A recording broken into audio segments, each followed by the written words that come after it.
And hi, and welcome to Berry Creative Lighting. And my name's Melody. And I'm Justin. And today we're talking about pricing your work. Pricing your work goes beyond just calculating how much it costs in materials. There are a number of other factors to include. We want to take you through how we go through this process to price your work. Well, let's show you how we do it. Each piece of artwork uses materials, and those materials have a cost. Figuring out your cost of materials is an important first step when pricing your work. If those materials prices are more than what you can actually ultimately sell the work for, you won't be successful. And so we're going to show you how we price our tiny tubes. Now, some of the parts are very easy to calculate. You literally put them in a list and add them up, as we show here. Now, some of your pieces are going to require calculations. One of our pieces is the sides that we put in. They're an 11 gauge lamp wire. So we know it costs for 98 cents, and that's for a 36-inch length. So we want to get a price per inch, and that's simply dividing the price by the length. And now we know it's now 3 cents per inch. Now we can take that calculation and we can go to our previous sheet.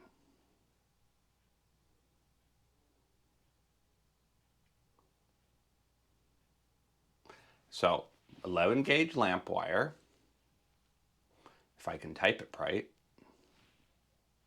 13.5 inches at 3 cents, and that will give us our total cost for those sides. And next we're going to do the feet.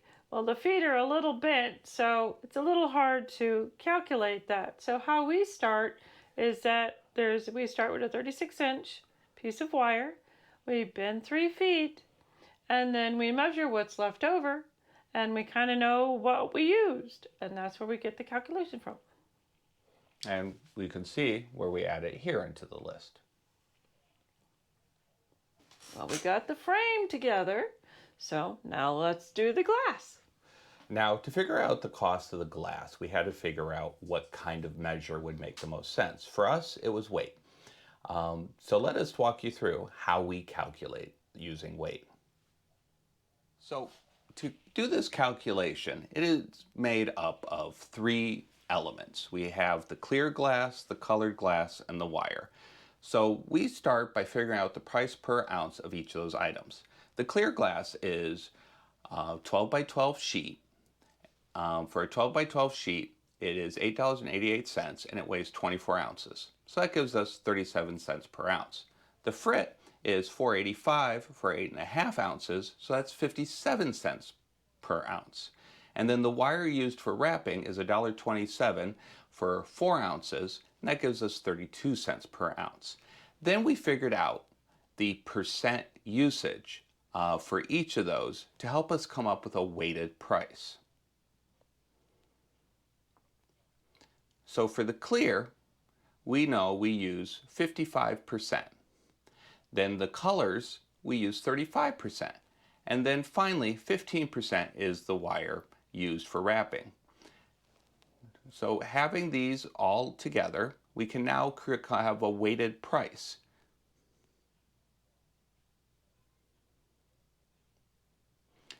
So per ounce, 20 cents of that would be the clear glass. Adding those all together gives us a price per ounce of 45 cents. So we gave you the list of all the cost material it takes to make a tiny tube. But there's also other expenses that we would like to go into further. Well, now we showed you what it costs to make a lamp. Now we need to tell you how much it costs to sell the lamp. When selling a lamp, there is a number of indirect costs. So some of those might be show fees, jury fees, travel, lodging, food. And then there's consumable items like the packing materials and sales materials like bags, wrapping paper, and business cards. And calculating that each show with each lamp got a little too complicated. So what we came up with is an average show. The idea of an average show is this would be a show where we were at where we wanted to be for that show in sales, and then what would be the expenses for a show of that level. And once we figured out an average show, then we can figure out the expenses it takes and incorporate that into the price of the lamp. Let's illustrate how we do this. Okay, first we set up a spreadsheet where we put in this average show revenue and average show expenses.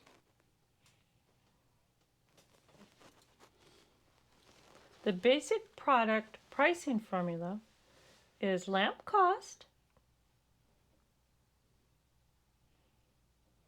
plus indirect cost plus profit margin, and this will give you the lamp sale price. The basic product cost formula allows us to set up a worksheet then to calculate these different pieces. First, we put a column for cost and percentage. Then we list each of the parts of the formula: lamp cost, indirect cost, profit margin. Those three items together are going to give us our lamp price. So we ultimately will be able to add those to get that. So we put in our total lamp price row. Now I'm going to set these just to be formatted properly. Now we know what the lamp cost is. It's $10.37. Based on our average show, we now know our indirect costs are 20% by dividing 600 by 3,000. And that will give us our indirect cost percentage.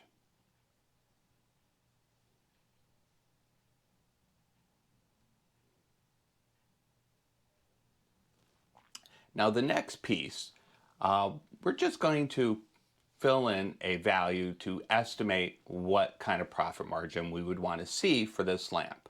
So we're going to put 40%. The idea is we would make 40% of that lamp sale price would be profit for this show. Now, the values of the lamp cost percent plus the indirect cost percent, but the profit margin percent should equal 100%. So we're going to put in a formula to automatically calculate what percentage of the total price should be the lamp. So now, to figure out our lamp price, we can merely divide the cost, the lamp cost, by that percentage, and that will give us what the lamp price would be for that to be accurate.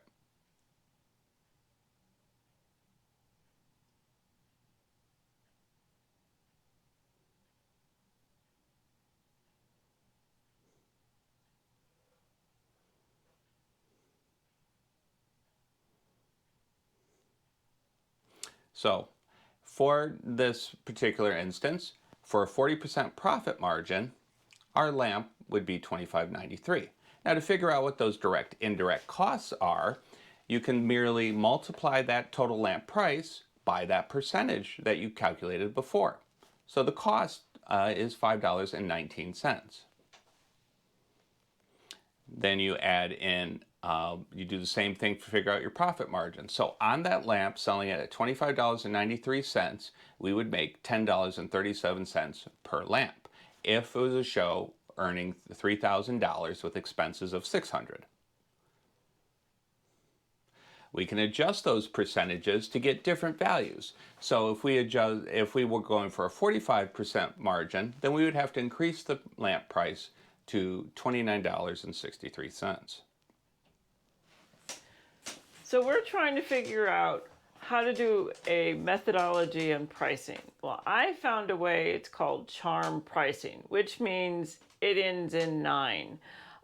What we found, we had actually found a study which they've had things on the shelves at 34, 39, and 44. Well, guess what sold the most? 39. Now, this type of pricing is controversial. We've included a link to Entrepreneur Magazine discussing this particular pricing strategy. Um, I encourage you to do your own research. From this article, one of the things it discusses, this most often seemed effective for lower priced mass market items and became less effective when you talked about individual higher priced items. So again, do your own research.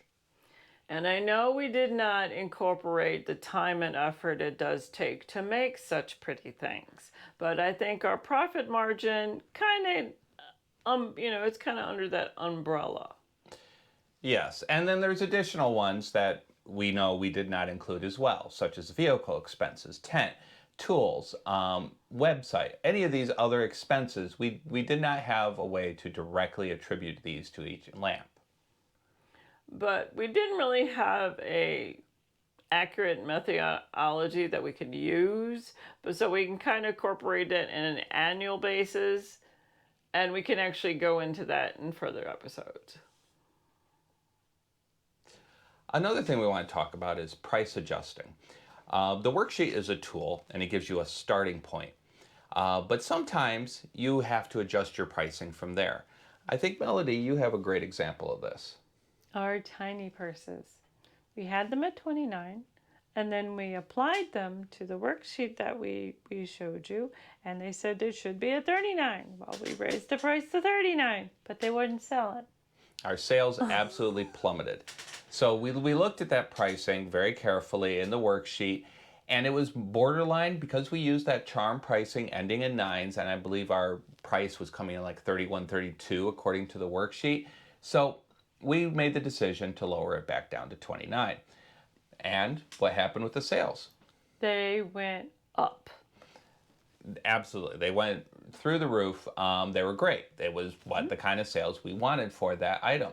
Why don't we reduce them to 19? We would have definitely not made a profit at that moment in time. Yes, all our time, our effort, all those other indirect costs we discussed before, we wouldn't have had covered. So what would be the takeaway from this? Use the worksheet as a tool, but sometimes you got a little bit of a give to it. All right. And then there's one other thing we want to discuss when working on pricing. Sometimes lowering the price doesn't mean it's good for the product that you're actually selling.